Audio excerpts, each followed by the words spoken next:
Crypto से पैसा कमा लिया लेकिन टैक्स प्लानिंग की या सिर्फ प्रॉफिट देख के ही खुश हो गए।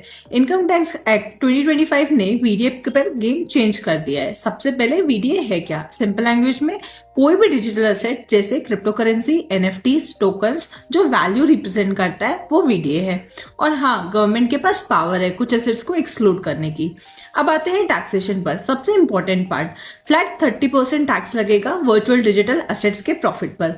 कोई डिडक्शन अलाउड नहीं है, सिर्फ कॉस्ट ऑफ एक्विजिशन मिलेगा। लॉस हुआ ना किसी और इनकम से सेट ऑफ होगा ना फ्यूचर में कैरी फॉरवर्ड, मतलब प्रॉफिट आपका, टैक्स गवर्नमेंट का। अब बात करते हैं टीडीएस की ट्रैकिंग मैकेनिज्म की।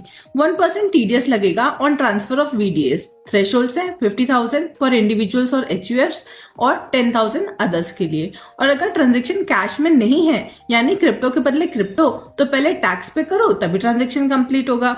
अब आते हैं कंप्लायंस और एनफोर्समेंट, जहां लोग गलती करते हैं। रिपोर्टिंग एंटिटीज को ट्रांजैक्शन डिटेल्स फाइल करनी होती है।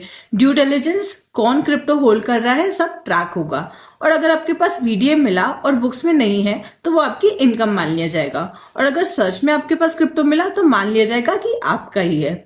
लास्ट वार्निंग, अगर टैक्स बचाने के लिए वीडीए ट्रांसफर किया तो गवर्नमेंट उस ट्रांजैक्शन को वॉइड डिक्लेयर कर सकती है। क्रिप्टो इन्वेस्टमेंट से प्रॉफिट नहीं, पोस्ट टैक्स रिटर्न कैलकुलेट करो, वरना नंबर सिर्फ स्क्रीन पर ही अच्छे लगेंगे। ऐसे ही प्रैक्टिकल इंसाइट्स के लिए फॉलो जरूर करें।